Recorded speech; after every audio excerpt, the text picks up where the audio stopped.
The thrifty shopper can pick up many bargains at street markets across the country. But if you happen to come across a stall of the kind Alex and Paul are running, you definitely end up with far less than you bargained for.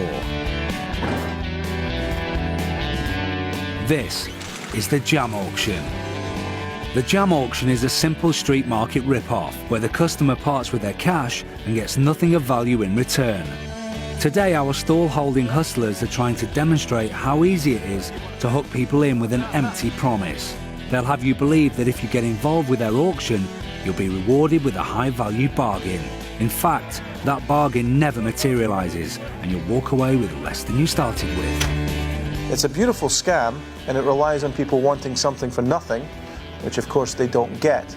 The carrot that you're dangling in front of the mark is the boxes of really expensive things, items that you have behind you. But obviously you're starting from the cheaper items. By the time they find out that it isn't a free-for-all, it's way too late. Alex and Paul have set up their auction and gathered a crowd. Hidden cameras have been placed all around to pick up the action. You guys have come here for a bargain. Everybody comes here for a bargain. You know, forget the high street, forget the internet. We've got a sale today to promote the market and to promote markets all over the country. Actually, there is no special promotion for the market. It's a lie to get the crowd gathered round.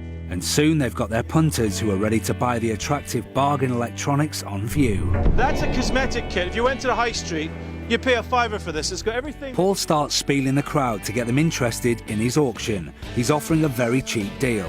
And if they need any prompting to part with their money, Jess is in the crowd wearing a hidden camera and she's ready to make the first purchase if necessary. What we have here is a gents grooming kit. Now in here you get a pair of toenail clippers, fingernail clippers, you get tweezers. If I gave them both to you for £1, that's the kind of bargain that you're looking for. Alex, give everybody with £1 one of these.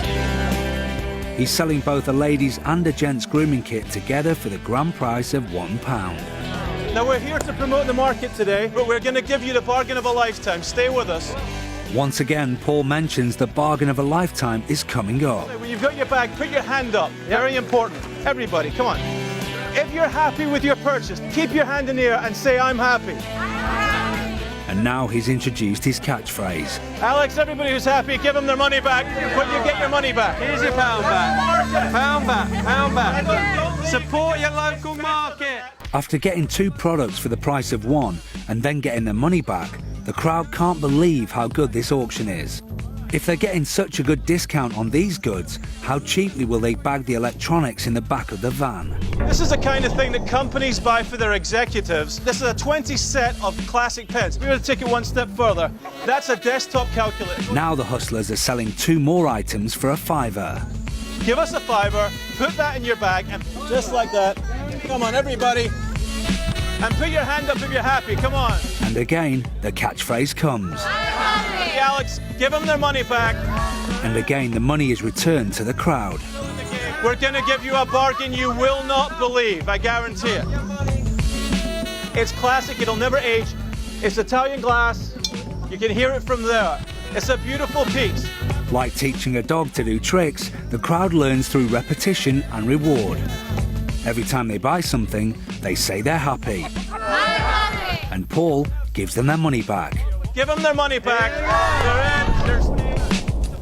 Another item, this time for a £10. By now, the crowd are just buying everything. They want to stick around for the expensive stuff, even if it means bidding for a tatty vase they don't even want.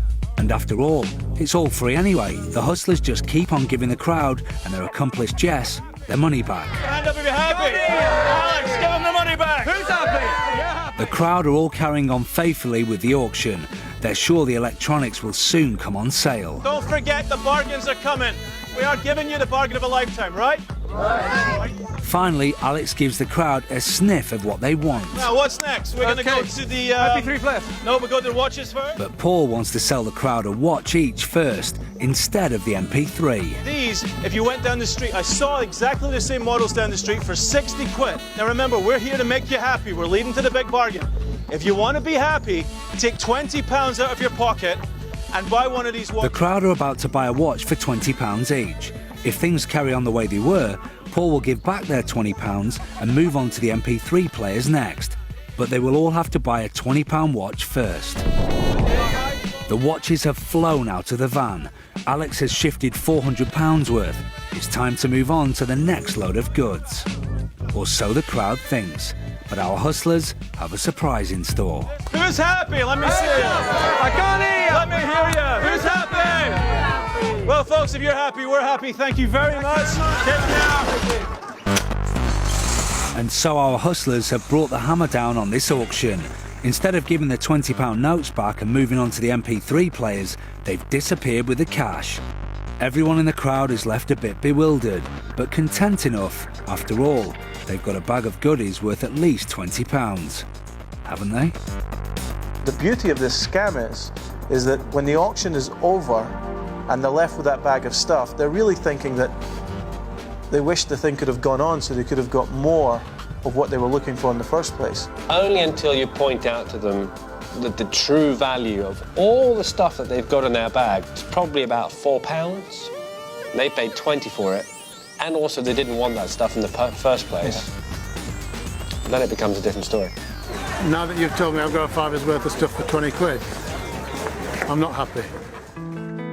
In the classic con, there's a kind of build-up which happens. You place your trust in the con man, you give them a small amount of money, and lo and behold, you get your money back, or maybe you even win some more money. And so you think, well, this is great, I can invest some more in this scheme, and you win again. Then you invest some more, and then suddenly you lose everything. But there's also a sense of conditioning people. You're saying to them, look, this is the scheme. You know, if you're happy, you get your money back. If you're happy, you get your money back. On the final one, they're all happy, and suddenly they don't get their money back. They've been conned.